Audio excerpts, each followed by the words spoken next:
नमस्कार दोस्तों, चलिए शुरू करते हैं। हिंदी साहित्य 50 प्रश्न उत्तर जो विभिन्न प्रकार के प्रतियोगी परीक्षाएं जैसे TGT, PGT, net, DSSB, KVS, NVS, SSC और भी जो विभिन्न प्रकार के प्रतियोगी परीक्षाएं हैं,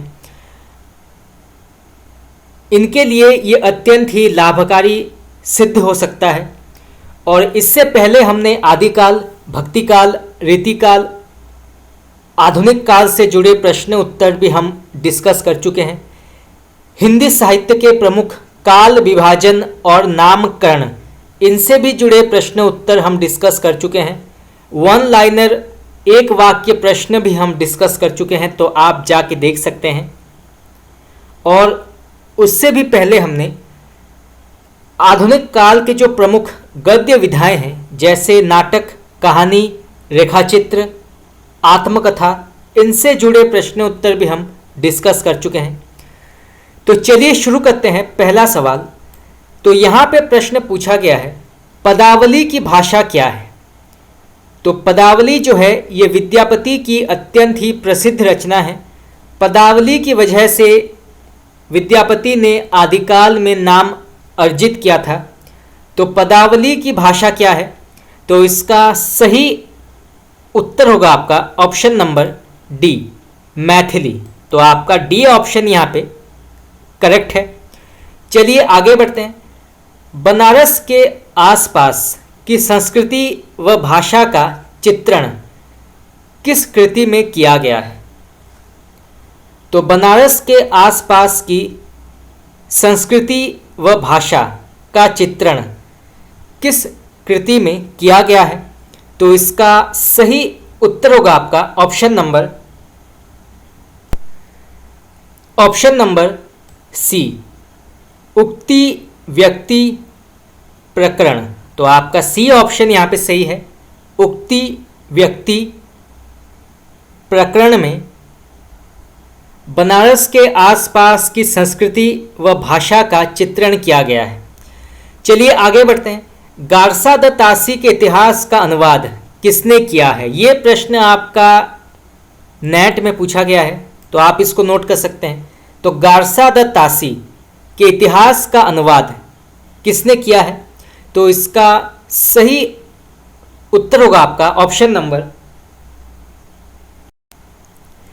ए, लक्ष्मी सागर वार्ष्णेय।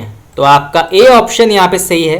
गारसा द तासी जो एक फ्रेंच विद्वान थे, उनके इतिहास का अनुवाद किया था लक्ष्मी सागर वार्ष्णेय ने। चलिए आगे बढ़ते हैं। कौल कपालिक किस संप्रदाय में थे? तो कौल कपालिक किस संप्रदाय के अंतर्गत आते थे? तो इसका सही उत्तर होगा आपका ऑप्शन नंबर ए, वज्रायन। तो आपका ए ऑप्शन यहां पे सही है, वज्रायन। चलिए आगे बढ़ते हैं। भोज से हम्मीरदेव तक के समय को आदिकाल समय किस आलोचक ने माना है? ये प्रश्न भी कई बार पूछा गया है, तो आप इसको नोट कर सकते हैं। तो भोज से हम्मीरदेव तक के समय को आदिकाल समय किस आलोचक ने माना है? तो इसका सही उत्तर होगा आपका ऑप्शन नंबर बी, आचार्य रामचंद्र शुक्ल। तो आपका बी ऑप्शन यहाँ पे करेक्ट है, आचार्य रामचंद्र शुक्ल। चलिए आगे बढ़ते हैं। यहाँ पे एक पंक्ति दी गई है, तो बताना है कि इसके लेखक कौन है। तो सबसे पहले पंक्ति पढ़ते हैं, बहुत ही प्रसिद्ध पंक्ति है। जही मन पवन न संचरई, रवि शशि नाही पवेश ताही, बट चित्त विषाम करु सरेह कहिए उवेश। ये पंक्तियाँ किसकी हैं? तो इसके लेखक हैं ऑप्शन नंबर सी, सरहपा। तो आपका सी ऑप्शन यहाँ पे सही है, सरहपा। अधिक परीक्षाओं में ये ऑप्शन जो है, ये पंक्ति कई बार पूछा गया है, जही मन पवन न संचरई। तो आप इसको नोट कर लीजिएगा, जही पवन मन न संचरई। ये पंक्ति जो है कई बार पूछा गया है। चलिए आगे बढ़ते हैं। तो यहाँ पे प्रश्न पूछा गया है, कच्छुली रास निम्न में से किसकी रचना है? तो कच्छुली रास निम्न में से किसकी रचना है? तो इसके लेखक कौन है? तो इसका सही उत्तर होगा आपका ऑप्शन नंबर ए, प्रज्ञा तिलक। तो आपका ए ऑप्शन यहाँ पे करेक्ट है, प्रज्ञा तिलक। चलिए आगे बढ़ते हैं। कच्छुली रास का रचना काल क्या है? तो कच्छुली रास का रचना काल क्या है, इसका समय क्या है? तो इसका सही उत्तर होगा आपका ऑप्शन नंबर बी, 1306 ईस्वी। तो आपका बी ऑप्शन यहाँ पे सही है, 1306 ईस्वी। चलिए आगे बढ़ते हैं। जोइंदू जो कि 6वीं शताब्दी के अंतर्गत आते हैं, इन्होंने कौन सी रचना लिखी है? तो जोइंदू जो 6वीं शताब्दी के अंतर्गत आते हैं, इन्होंने कौन सी रचना लिखी है? तो इसका सही उत्तर होगा आपका ऑप्शन नंबर ए, परमात्म प्रकाश। तो आपका ए ऑप्शन यहाँ पे करेक्ट है, परमात्म प्रकाश के लेखक हैं जोइंदू। चलिए आगे बढ़ते हैं। यहाँ पर भी एक पंक्ति दी गई है, अत्यंत ही प्रसिद्ध पंक्ति है, कई बार एग्जाम में पूछा गया है। तो इसके रचयिता कौन है?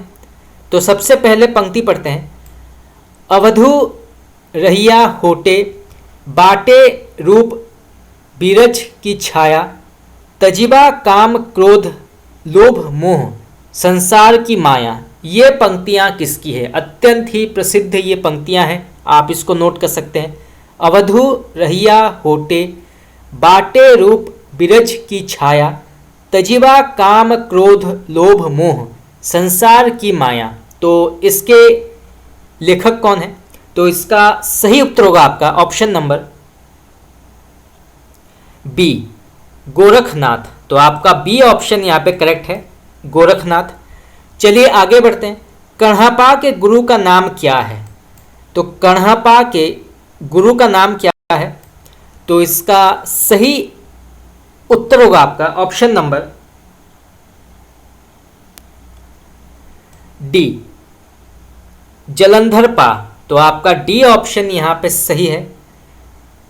मैं आपको पहले बता चुका हूँ कि सिद्ध साहित्य के अंतर्गत जो कवि आते हैं, उनके नाम के बाद में पा शब्द लगता है, जैसे कि डोम्भिपा, तो यहाँ पे पा आ गया, लुइपा यहाँ पे पा आ गया, सबरप्पा यहाँ पे पा आ गया, जलंधर पा यहाँ पर भी पा आ गया, सरहपा पा आ जाता है। तो जहाँ पे पा शब्द आता है नाम के बाद में, वो जो है वो सिद्ध साहित्य के अंतर्गत आता है। तो आप आसानी से जो है इसको पता लगा सकते हैं। चलिए आगे बढ़ते हैं। लुइपा के गुरु का नाम क्या है? तो लुइपा के गुरु का नाम क्या है? ये प्रश्न भी कई बार पूछा गया है। तो इसका सही उत्तर होगा आपका ऑप्शन नंबर ए, शबरप्पा। तो आपका ए ऑप्शन यहाँ पे करेक्ट है। चलिए आगे बढ़ते हैं। रास शैली किस साहित्य में मिलती है? तो रास शैली जो है ये किस साहित्य के अंतर्गत आती है? तो इसका सही उत्तर होगा आपका ऑप्शन नंबर बी, जैन। तो ये जो है जैन साहित्य के अंतर्गत आता है। तो आपका बी ऑप्शन यहाँ पे करेक्ट है।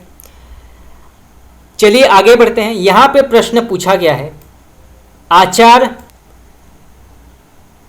चरित और फागु शैली किस साहित्य के अंतर्गत आती है?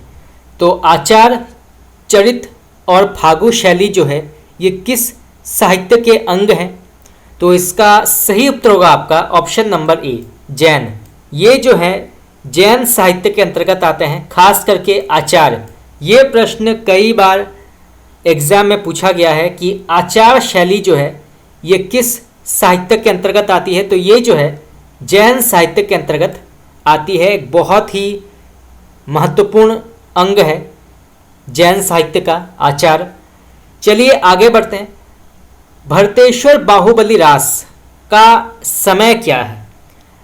तो भरतेश्वर बाहुबली रास का रचना काल क्या है या समय क्या है? तो इसका सही उत्तर होगा आपका ऑप्शन नंबर बी 1184 1184। तो आपका बी ऑप्शन यहाँ पे सही है और इसके लेखक हैं शालिभद्र सूरी। शालिभद्र सूरी जो हैं इसके लेखक हैं भरतेश्वर बाहुबली रास के और इसका समय है 1184। तो यहाँ से जो है 3 प्रकार के प्रश्न पूछे जा सकते हैं। चलिए आगे बढ़ते हैं। चंदन बाला रास किस विधा की रचना मानी जाती है?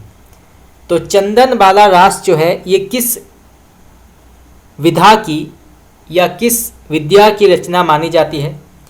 तो इसका सही उत्तर होगा आपका ऑप्शन नंबर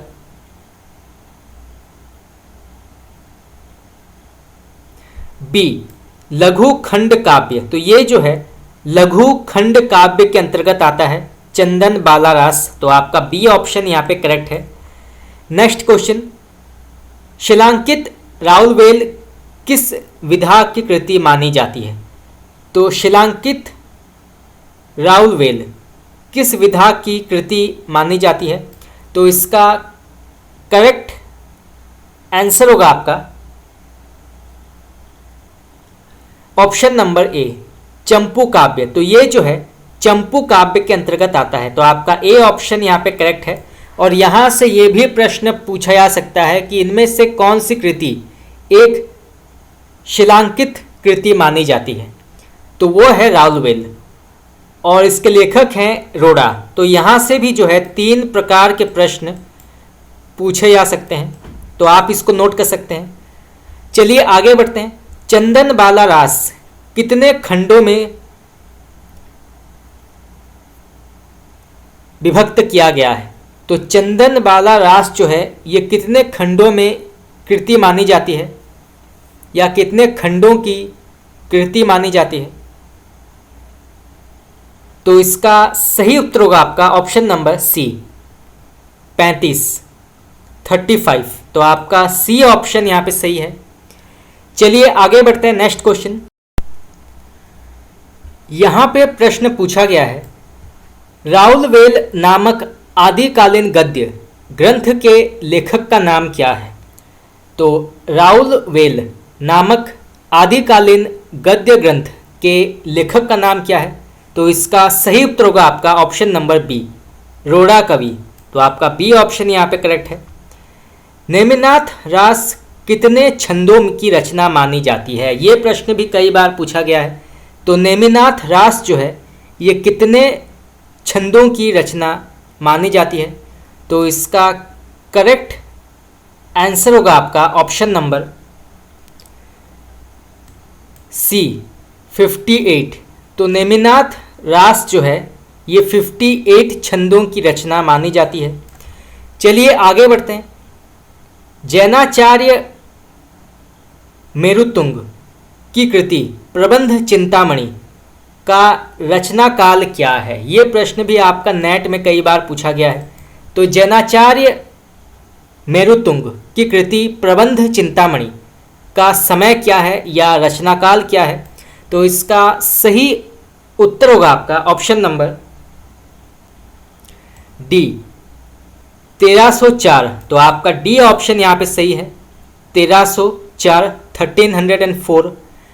चलिए आगे बढ़ते हैं। जैन कवि सोमप्रभ की गद्य पद्य में कृति कुमारपाल प्रतिबोध का रचना काल क्या है? तो जैन कवि सोमप्रभ की गद्य पद्य में कृति कुमारपाल प्रतिबोध का रचना काल क्या है या समय क्या है? तो इसका सही उत्तर होगा आपका ऑप्शन नंबर ए 1184। तो आपका ए ऑप्शन यहाँ पे करेक्ट है। चलिए आगे बढ़ते हैं।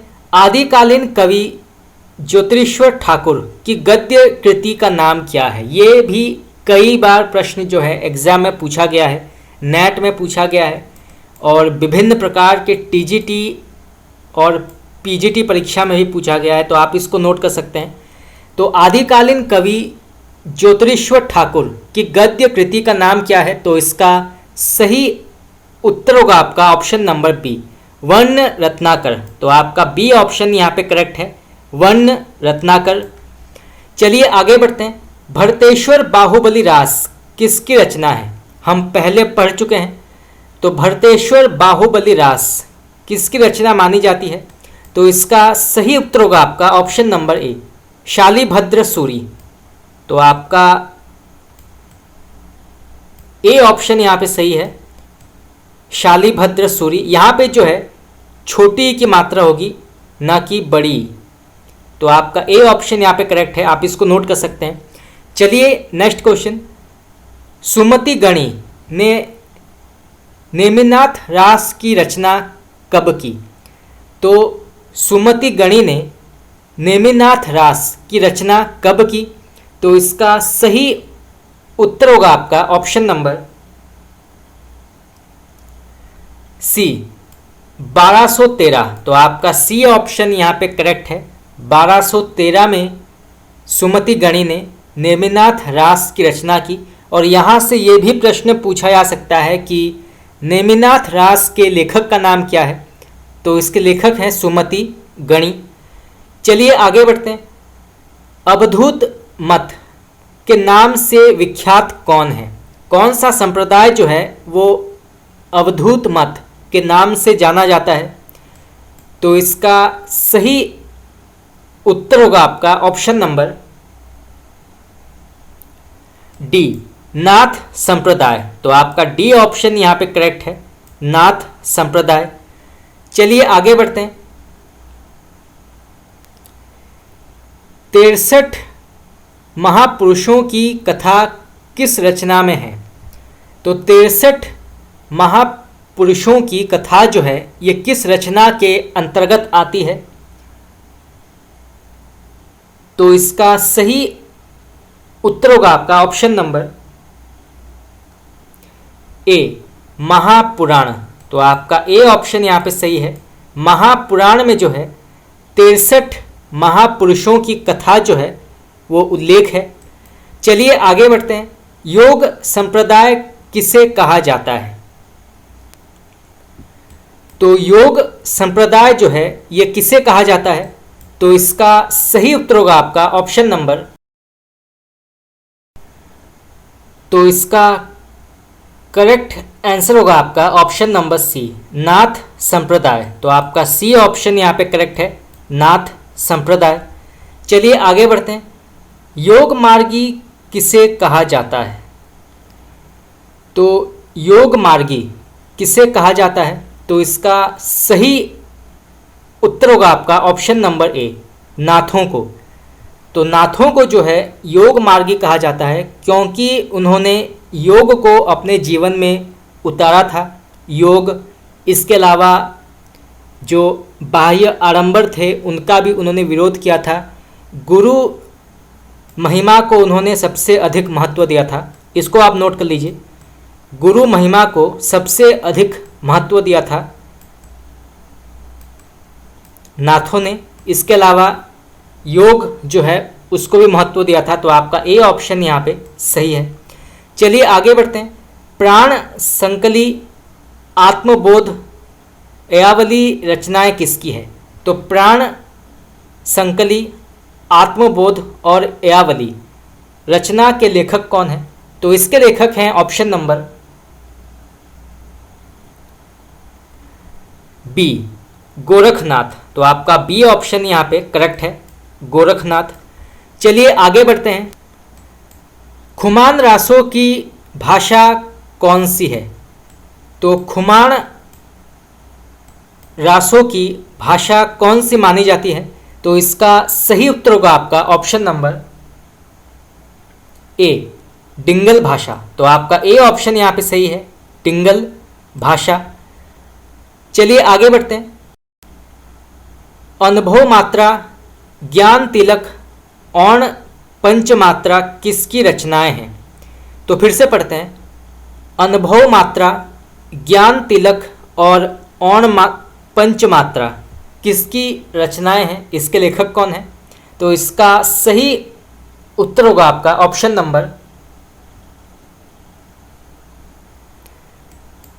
बी, गोरखनाथ। तो आपका बी ऑप्शन यहाँ पे करेक्ट है। चलिए आगे बढ़ते हैं। पहेली और मुकरी के लेखक के रूप में किसको माना जाता है? तो पहेली और मुकरी के लेखक के रूप में किसका नाम प्रसिद्ध है? तो इसका सही उत्तर होगा आपका ऑप्शन नंबर ए, अमीर खुसरो। तो आपका ए ऑप्शन यहाँ पे करेक्ट है, अमीर खुसरो।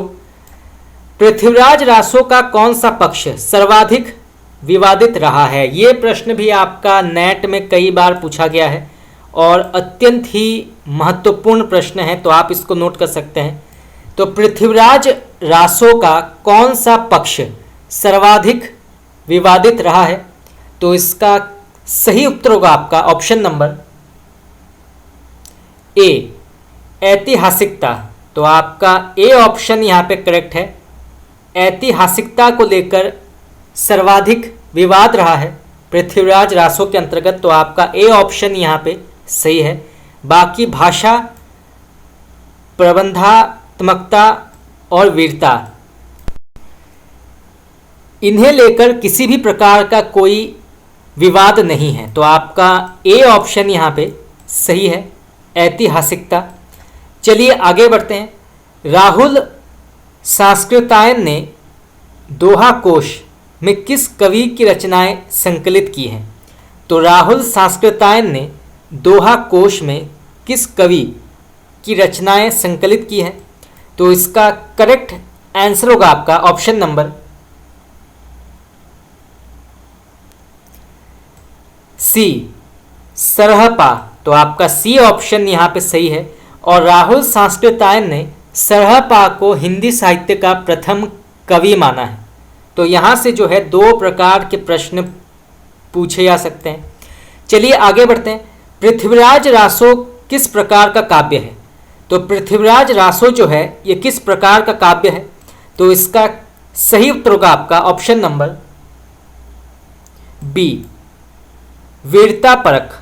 तो आपका बी ऑप्शन यहाँ पे करेक्ट है, वीरता परख। चलिए आगे बढ़ते हैं।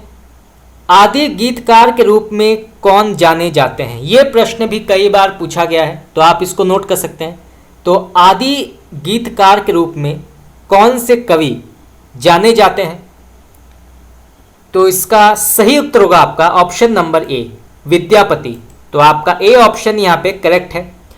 चलिए आगे बढ़ते हैं। नाथों की संख्या कितनी मानी जाती है?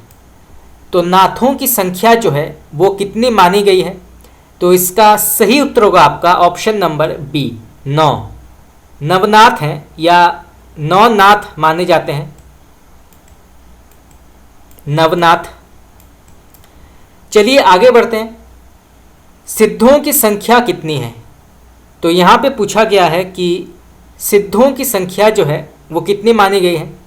तो इनकी संख्या जो है वो मानी गई है ऑप्शन नंबर ए, 84, 84। तो आपका ए ऑप्शन यहाँ पे करेक्ट है। पृथ्वीराज रासो में कितने समय या सर्ग हैं? ये प्रश्न भी आपका टीजीटी और पीजीटी परीक्षा में पूछा गया है, तो आप इसको नोट कर सकते हैं। तो पृथ्वीराज रासो में कितने समय या सर्ग हैं? तो इसका सही उत्तर होगा आपका ऑप्शन नंबर सी, 69। तो आपका सी ऑप्शन यहाँ पे करेक्ट है, 69। चलिए आगे बढ़ते हैं। विद्यापति की कीर्तिलता और कीर्तिलता पताका की भाषा क्या है? तो विद्यापति की कीर्तिलता और कीर्ति पताका की भाषा क्या है? तो इसका सही उत्तर होगा आपका ऑप्शन नंबर डी, अपभ्रंश अवहट। तो आपका डी ऑप्शन यहाँ पे सही है। ज़्यादातर जो है अवहट कहा जाता है और ऑप्शन में भी यही आता है, अवहट। चलिए आगे बढ़ते हैं। मिस्र बंधुओं ने हिंदी का प्रथम कवि किसे माना है? तो मिस्र बंधुओं ने हिंदी का प्रथम कवि किसे स्वीकार किया है या किसे माना है? तो इसका सही उत्तर होगा आपका ऑप्शन नंबर, तो यहां पे सही उत्तर होगा आपका चंद्रवरदाई। तो मिस्र बंधुओं ने हिंदी का प्रथम कवि माना है चंद्रवरदाई को। हिंदी के प्रथम कवि को लेकर अधिकांश विद्वानों में विवाद रहा है। कुछ विद्वानों का मानना है कि सरहपा जो हैं ये हिंदी के प्रथम कवि हैं, और कुछ विद्वानों का मानना है कि स्वयंभू इस श्रेणी में आते हैं। तो जैसे शिव सिंह सेंगर, इनका मानना है कि पुंड या पुष्य जो हैं, पुंड ये हिंदी के प्रथम कवि हैं, पुंड कवि। इसके अलावा डॉक्टर राम कुमार वर्मा ने स्वयंभू को हिंदी का प्रथम कवि माना है। डॉक्टर राहुल सांस्कृतायन ने सरहपा को हिंदी का प्रथम कवि माना है। डॉक्टर चंद्रधर शर्मा गुलेरी ने राजा मुंज को हिंदी का प्रथम कवि माना है। आचार्य हजारी प्रसाद द्विवेदी ने अब्दुल रहमान को हिंदी का प्रथम कवि माना है। गणपति चंद्र गुप्त ने शालिभद्र सूरी को हिंदी का प्रथम कवि माना है। डॉक्टर बच्चन सिंह ने विद्यापति को जो है हिंदी का प्रथम कवि माना है। तो इस बारे में विभिन्न विद्वानों का अपना मत रहा है। तो यहाँ से जो है कई प्रकार के प्रश्न जो है पूछे जा सकते हैं। चलिए आगे बढ़ते हैं। भारतेंदु के वैदिक हिंसा हिंसा न भवति से हिंदी साहित्य का आरंभ मानने वाले विद्वान का नाम क्या है? तो भारतेंदु के वैदिक हिंसा हिंसा न भवति से हिंदी साहित्य का आरंभ मानने वाले विद्वान का नाम क्या है? तो इसका सही उत्तर होगा आपका option number B, Shivdan Singh Chauhan. तो आपका बी ऑप्शन यहाँ पे सही है। चलिए आगे बढ़ते हैं। बौद्ध गान ओ दोहा किसकी रचना है? तो बौद्ध गान ओ दोहा किसकी रचना मानी जाती है? तो इसका सही उत्तर होगा आपका option number A, Harprasad Shastri. तो आपका ए ऑप्शन यहाँ पे करेक्ट है, हरप्रसाद शास्त्री। चलिए आगे बढ़ते हैं। संदेश रासक में कहाँ की नायिका का विरह वर्णित किया गया है? ये प्रश्न भी कई बार पूछा गया है। तो संदेश रासक में कहाँ की नायिका का विरह वर्णन किया गया है? तो इसका सही उत्तर होगा आपका ऑप्शन नंबर ए, विजयनगर। तो आपका ए ऑप्शन यहाँ पे करेक्ट है, विजयनगर। आचार्य चतुर्सेन शास्त्री ने हिंदी का प्रथम कवि किसे माना है? तो यहाँ पे अब पूछा गया है कि आचार्य चतुर्सेन शास्त्री के अनुसार हिंदी का प्रथम कवि कौन है? तो इसका सही उत्तर होगा आपका ऑप्शन नंबर सी, सरहपा। तो आपका सी ऑप्शन यहाँ पे करेक्ट है, सरहपा। चलिए आगे बढ़ते हैं। भविष्यत कहा किसकी रचना है? तो भविष्यत कहा जो है ये किसकी रचना मानी जाती है? तो ये लिखा है ऑप्शन नंबर ए, धनपाल ने। तो आपका ए ऑप्शन यहाँ पे करेक्ट है, धनपाल। चलिए आगे बढ़ते हैं। जसहर चरियू किसकी रचना मानी जाती है? तो जसहर चरियू जो है ये किसकी रचना मानी जाती है? तो इसके लेखक हैं ऑप्शन नंबर बी, पुष्पदंत। तो आपका बी ऑप्शन यहाँ पे करेक्ट है, पुष्पदंत इसके लेखक हैं। करकंड चरियू के लेखक कौन है? तो करकंड चरियू के लेखक का नाम क्या है? तो इसके लेखक हैं ऑप्शन नंबर ए, कनकामर मुनि। तो आपका ए ऑप्शन यहाँ पे करेक्ट है, कनकामर मुनि इसके लेखक हैं। चलिए आगे बढ़ते हैं। आदिकालीन साहित्य को अपभ्रंश भाषा साहित्य और देश भाषा साहित्य दो भागों में किसने बांटा है? तो फिर से पढ़ते हैं। आदिकालीन साहित्य को अपभ्रंश भाषा साहित्य और देश भाषा साहित्य दो भागों में किसने बांटा है? तो इसका सही उत्तर होगा आपका ऑप्शन नंबर डी, आचार्य रामचंद्र शुक्ल। तो आपका सी ऑप्शन यहां पे सही है, आचार्य रामचंद्र शुक्ल। तो फ्रेंड्स, इसी के साथ हमारा आज का क्लास यहाँ पे समाप्त हुआ। आज हमने कुछ और 50 प्रश्न उत्तर जो है आज हमने डिस्कस किए, और भी बहुत सारे प्रश्न उत्तर जो है वो डिस्कस करना बाकी है। तो आज के लिए इतना ही। अगर आप लोगों को क्लास अच्छा लगा तो आप मुझे कमेंट करके बता सकते हैं। आपका बहुत बहुत धन्यवाद।